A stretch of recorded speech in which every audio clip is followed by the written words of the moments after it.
அப்படிப்பட்டதுதான். ஒரு விஷயம் சொல்லுங்க இன்ஸ்பெக்டர், உங்க காதை கொடுத்து கேளுங்க. கேளுங்க. நான் வாழ்க்கை முழுக்க ஜெயிலே இருக்க போறதில்ல. என்னைக்காவது ஒரு நாள் கண்டிப்பா நான் வெளியே வருவேன். நான் வெளியே வரும்போது உங்க நிலைமை எப்படி இருக்கும் தெரியுமா? அதை நீங்க எதிர்பார்த்துக்கவே மாட்டீங்க. அதனால எதை பேசினாலும் ரொம்ப யோசிச்சு பேசணும், புரியுதா? இப்ப என்னால உன்னை கைது செஞ்சு ஜெயில வைக்க முடியும், ஆனா உன் கனவுகளை கைது செய்ய முடியாதுல்ல. பாத்துக்க பாத்துக்க, ஆசை தீர கனவு கண்டு பாத்துக்க.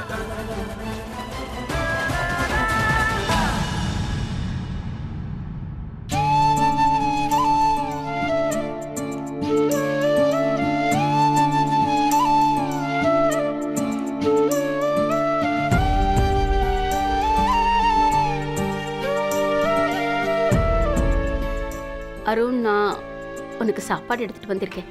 பாட்டி, சௌமியா எங்க?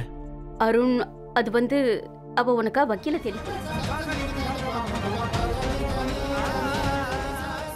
போதும், ரொம்ப அதிகமா போயிட்டு இருக்கு.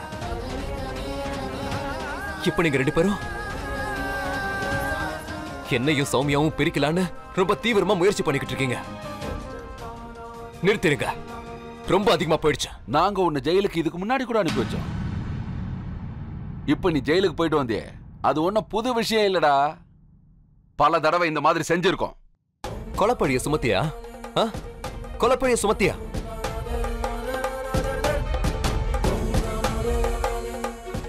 உங்களுக்கெல்லாம் கொலை பண்ணவங்களுக்கு ஜெயில என்ன தண்டனை கொடுப்பாங்கன்னு எதுவும் தெரியாதா? டேய், நீ எனக்கு பாடம் சொல்லி தராத. கொலைக்கு என்ன தண்டனைன்னு எனக்கு தெரியும். உனக்கு தெரியுமாடா? அம்மா அப்பா இந்த மாதிரி ஒரு காரியம் பண்ண என்ன தண்டனைன்னு தெரியுமா? நாங்க தண்டனையை அனுபவிக்கலையா? நீ எனக்கு சட்டம் சொல்லித்தா. ஒரு திருநங்க கொலை பண்ணா அவளுக்கு என்ன தண்டனை கொடுப்பாங்கன்னு சொல்லு. அவளை தூக்குல போட்டுருவாங்களா? நீ என்ன பைத்தியமாடா? ஒருவேளை இந்த ஊர்ல உனக்கு யாராச்சும் ஏதாவது சின்ன பாதிப்பு ஏற்படுத்தினாலும் நான் உடனே கோவப்பட்டு ஓடி போய் இந்த ஒட்டுமொத்த குர்தாஸ்பூரையும் அப்படியே கொளுத்தி சாம்பல் ஆக்கிடுவேன். அது தெரியுமா? இருக்கட்டும் அர்ஜுன் தாஸ், இருக்கட்டும். உங்களோட பேச்சுல இவ்வளவு கூட எனக்கு நம்பிக்கை கிடையாது.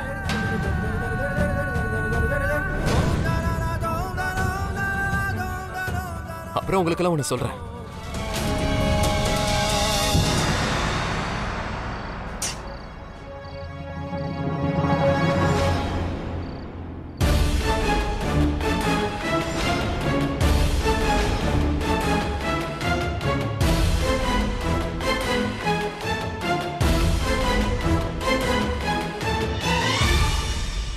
நீங்க எங்க போயிட்டீங்க? பிரச்சனை எதுவும் இல்லையே? அர்ஜுன் தாஸை பார்த்துட்டு வரேன். அவர் நாம இந்த ஊரை விட்டு போறதுக்கு முன்னாடி என்ன ஒரு தடவை பார்க்கணும்னு நினைச்சாரு. அவர் என்ன சொன்னாரு? சந்தோஷப்படுற மாதிரி எதையும் சொல்லல. அப்புறம் எப்படி இருந்தாலும் நாளையோட இந்த எல்லா பிரச்சனையும் முடிச்சு போயிடும்.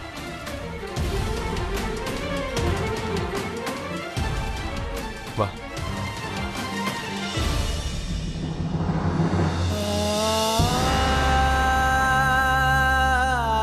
அவங்க மனசு எப்படி உடைச்சு போகும்? அருண், நாம ஆதித்யாவை தத்து எடுத்துக்கிட்டோம். அவன் நம்ம கிட்ட ஒரே ஒரு மாசம் இருந்ததும் நாம அவன் கூட எந்த அளவுக்கு இணைஞ்சிட்டோம்னா, இன்னைக்கு நம்மள அவன் பிரிஞ்சதுக்கு அப்புறம் நாம தினமும் அவன் ஞாபகத்துல துடிச்சுக்கிட்டு இருக்கோம். அத்தை உங்களை 10 மாசம் சுமந்து பெற்றிருக்காங்க. 28 வருஷம் அவங்க உங்களை அன்பா வளர்த்து பெரிய ஆளா ஆக்கியிருக்காங்க. அத்தைக்கும் மாமாவுக்கும் உங்க மேல உள்ள துடிப்பு ரொம்ப நியாயமானது. ஆனா அதுக்கான அர்த்தம் இது கிடையாது. அவங்க எந்த தப்பு செஞ்சாலும் அதை நாம ஏத்துக்கணும்னு. சின்ன வயசுல நீங்க தப்பு பண்ணப்பலாம் அவங்க என்ன உங்களை விட்டு பிரிஞ்சு போயிட்டாங்களா என்ன? இல்லல்ல.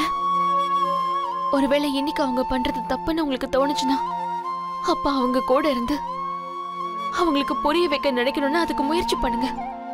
அவங்கள மாத்தணும்னா தாராளமா நீங்க மாத்துங்க. ஆனா இந்த மாதிரி நீங்க அவங்க சந்தோஷமா இரு.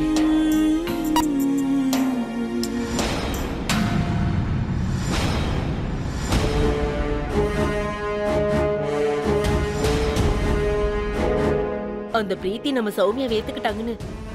அதுவும் இவ்வளவு பெரிய விஷயத்த உங்களால எப்படி நம்ப முடிஞ்சது? அக்கா, எனக்கு என்னவோ இது பிரீத்தியோட புது திட்டமா இருக்கும்னு தோணுது. ஷாமிலி, முதல்ல எனக்கும் இப்படிதான் தோணுச்சு.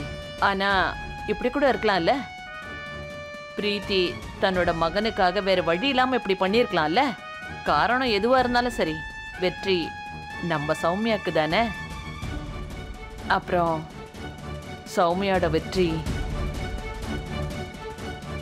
நமக்கு சந்தோஷம்தான்.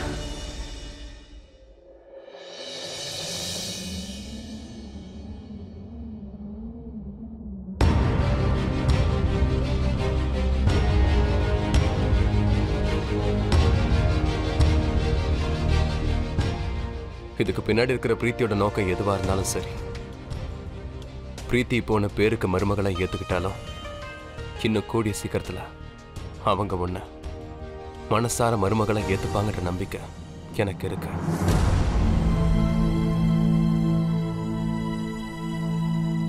என்ன பிரீத்தி இது? போயும் போயும் என்ன விடுங்க வீரன், உங்களை பத்தி எனக்கு நல்லாவே தெரியும். எனக்கு இந்த வீட்ல எந்த உரிமையும் இல்ல. உரிமை இல்லாத இந்த வீட்ல நான் எதுக்காக இருக்கணும்? என்ன விடுங்க, நான் போறேன். இதெல்லாம் செய்யாத. என்ன விடுங்க வீரன், இதுக்கு மேலயும் நான் இந்த வீட்ல இருக்க விரும்பல. எனக்கும் மான ரோஷம் எல்லாமே இருக்கு. கேளு ஷானு, தயவு செய்து சும்மா இரு, சும்மா இரு.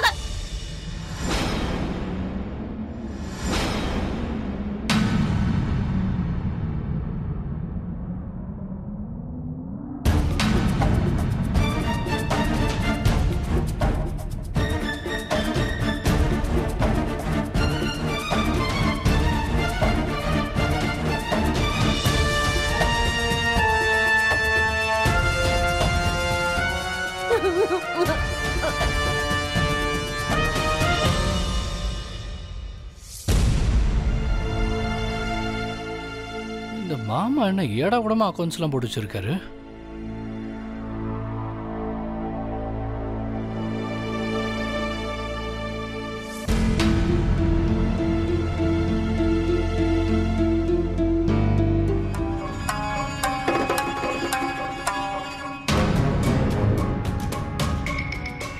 அருண், உங்ககிட்ட நான் கொஞ்சம் பேசணும். சரி உள்ளவா.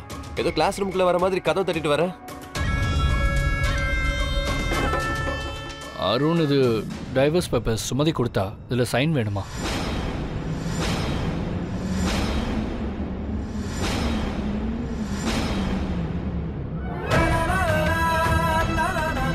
இந்த விஷயம் உனக்கு கொஞ்சம் கஷ்டமா இருக்கும்னு எனக்கும் தெரியும். இல்ல இல்ல இல்ல, இது நல்ல விஷயம் தான். கொடு, நான் சைன் பண்றேன்.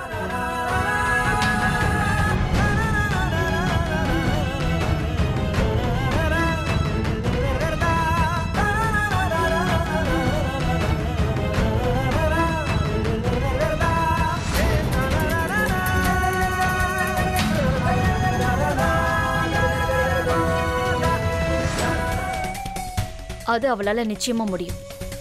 இதை மத்தவங்க எல்லாருமே எதிர்ப்பாங்கன்னு தெரியும். இந்த ரெண்டுமே நம்மளுக்கு இப்ப ரொம்ப அவசியங்க. அவளால இந்த வீட்டுல யாருமே சந்தோஷமாவே இருக்க கூடாது. அது நம்மளுக்கு ரொம்ப ரொம்ப அவசியம். அவ வேணும்னா காகித பூவா இருக்கலாங்க. ஆனா இந்த வீட்டுல இருக்கிறவங்க எல்லாருமே முள்ளாதான் இருப்பாங்க. அதுதான் நமக்கு தேவை.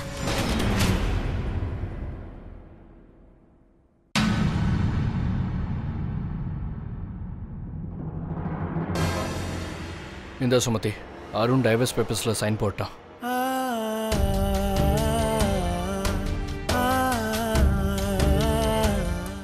சுமதி, எனக்கு உன்னை நினைச்ச ரொம்ப கஷ்டமா இருக்கு. சிச்சுவேஷன் எப்படி இருந்தாலும் இந்த மாதிரி உறவு கேட்டு போறது யாருக்கு பிடிக்கும்?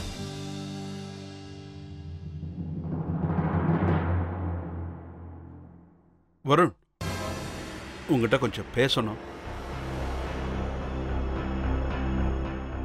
ப்ளீஸ் அங்கிள், நான் எதை கேட்க விரும்புகிறேனோ அதையே சொல்லுங்க. சொல்லுங்க அங்கிள். இப்படி வந்து உட்காருப்பா.